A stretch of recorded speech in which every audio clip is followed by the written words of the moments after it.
টান টান ওয়াও, দাঁড়াও। এই চিনিটা সত্যি সুন্দর হয়েছে। অসম হয়েছে, অসম। দেখা যাক। চুলা চুলা ভি ফুলা, বহুত আচ্ছা হুয়া। তা চুলাই করে দে।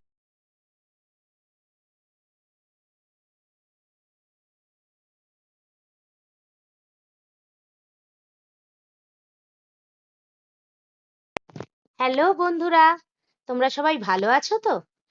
আজকে আমি একটা এমন রেসিপি করেছি যেটা বাড়িতে সহজে সবাই বানাতে পারে না, আর বানাতে গেলেও অনেক সমস্যার সৃষ্টি হয়।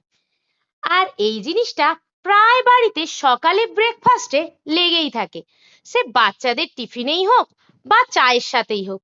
কি বলো তো? ঠিক ধরে ফেলেছো, ব্রেড বা পাউরুটি, যেটা আমাদের বাড়িতে প্রায় সকলেরই প্রয়োজন হয়। বাচ্চাদেরকে কেউ জ্যাম দিয়ে দেয়, কেউ বাটার লাগিয়ে, বা সকালে কেউ পাউরুটির সঙ্গে চা খেতে শুরু করে দেয়। সেইটাই রেগুলার বেকারির কাছ থেকে কিনে খাওয়াটা সত্যি সমস্যার ব্যাপার। আবার আমাদের এদিকে তো অনেক সময় বেকারি আসেও না, তাই ভাবলাম বাড়িতেই বানিয়ে ফেলি এই পাউরুটি। তাই জন্য যেটা করলাম সেটা হচ্ছে, আমি ওই যে কাপে চা খাওয়া হয় সেই কাপের 2 কাপ নিয়েছিলাম ময়দা, আর সেই কাপ মেপেই নিয়েছিলাম 1.5 কাপের মতো দুধ, যেটাকে গরম করে হালকা ঠান্ডা করে নিয়েছিলাম। তার মধ্যে থেকে কিছুটা দুধ, ওই 3-4 চামচের মতো দুধ নিয়ে তাতে 1 চামচ ইস্ট আর 3 চামচ চিনি দিয়েছিলাম, দিয়ে গুলিয়ে কিছুক্ষণের জন্য রেখে দিয়েছিলাম ইস্টটাকে অ্যাক্টিভেট হতে দেওয়ার জন্য। এতে কিন্তু ইস্টের পরিমাণটা সব সময় মেপে দিতে হবে, বেশি বা কম হলে এতে কিন্তু ইস্টের একটা যে বিচ্ছিরি গন্ধ থাকে সেটা কিন্তু আসবে। তাই সব সময় 2 কাপ যদি আমি ময়দা নেই তাতে কিন্তু 1 চামচ ইস্ট দেব, এর বেশিও নয় বা এর কমও নয়। আর পরিমাণ মতন একটু লবণ দিয়ে নিয়েছিলাম, আর দিয়েছিলাম ওই চামচেরই 1 চামচ তেল, দিয়ে একটু নরম নরম করে, দেখো হাতে ঠিক চিটিয়ে যাচ্ছে, এইভাবে একটু নরম নরম করে তেল দিয়ে মেখে নিয়েছিলাম। তারপরে খানিকক্ষণ ঠুসে ঠুসে মাখার পর দেখো আমার হাত থেকে কিন্তু পুরো ছেড়ে গিয়েছে। এরভাবে একটা দলা পাকিয়ে সুন্দর করে একটু হাতে আবারও তেল বুলিয়ে নিয়ে ওই ময়দাটার উপরে ভালো করে মাখিয়ে একটা কিছু চাপা দিয়ে রেখে দিয়েছিলাম। এমন একটা কিছু চাপা দেবে যাতে বাতাস না পাস করে। আমার কাছে ওই প্যাকেট টাইপের যে এগুলো হয় না, সেগুলো ছিল না, তাই আমি একটা থালা চাপা দিয়ে তার উপর একটা নড়া চাপা দিয়েছিলাম যাতে জাঁক হয়ে থাকে এবং ভালোভাবে থাকে, একটু বাতাস না পাস করে। এই মতো আমি পাক্কা 2 ঘন্টার মতো রেখে দিয়েছিলাম। দেখো কিভাবে ফুলে গিয়েছে, একদম বাটি পুরো ভর্তি হয়ে গিয়েছে। আবারও কিছুক্ষণ আমি এটাকে ঠুসে ঠুসে মেখে নিয়েছিলাম। মেখে নেওয়ার পর আমি একটা ওই পিঁড়ি বেলনিতে একটু ময়দা ছড়িয়ে নিয়ে ওটাকে আবারও একটু ভালো করে থেসে নিয়েছিলাম। থেসে ভালো করে লম্বা করে দোলে দোলে দোলে দোলে একদম স্মুথলি একটা ডো বানিয়ে ফেলেছিলাম। তারপরে ওই ডো থেকে আমি 4টে বান কেটে নিয়েছিলাম। এই 4টে বান কেটে আমি 2 জায়গায় করেছিলাম পাউরুটিটা বেকিং, কারণ সবার বাড়িতেই যে কেক ওভেন বা ওই মাইক্রো ওভেন থাকবে তার কোনো মানে নেই। সবার বাড়িতে কিন্তু আমাদের গ্যাস ওভেনটা থেকেই থাকে।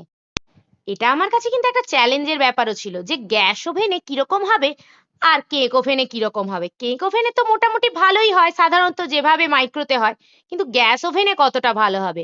তাই আমি দুভাবে 2 জায়গায় নিয়ে খানিকক্ষণ আবারও আধা ঘন্টা চাপা দিয়ে দুটোকে রেখে দিয়েছিলাম। যেটাতে বানাবো সেই মতো সেইখানে রেখে চাপা দিয়ে রেখে দিয়েছিলাম। আধ ঘন্টা পর দেখো আমি ঢাকনা খুলে দিয়েছি, কিভাবে আবারও ফুলে উঠেছে, কত সুন্দর লাগছে। এর ওপরে আমি যেটা করেছিলাম, কিছুটা সামান্য রোস্টেড তিল ছিল বাড়িতে, সেইটা ছড়িয়ে দিয়েছিলাম। আর তার ওপরে দিয়েছিলাম একটু দুধ ব্রাশ করে, কেউ চাইলে ডিমের কুসুমও ব্রাশ করে দিতে পারো। তবে তার থেকে আমি দুধটা কেন দিয়েছিলাম, অনেকেই তো ডিমটা পছন্দ করে না, তারপর নিরামিষ আমিষ অনেক রকম ব্যাপার থাকে বিভিন্ন জনের বাড়িতে, তাই আমি দুধটা ব্রাশ করে দিয়েছিলাম যাতে উপরটা সুন্দরভাবে ব্রাউন হয়ে ফুলে যায়।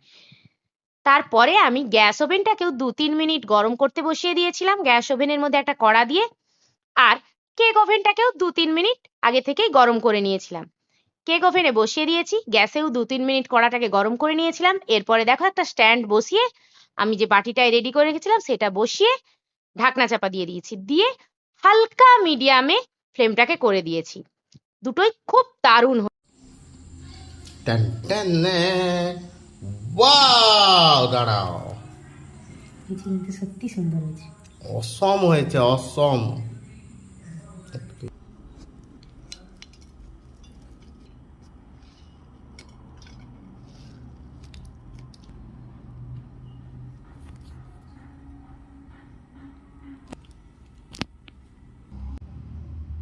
খাও, ওই বাটার দিয়াটা খাও, খাও।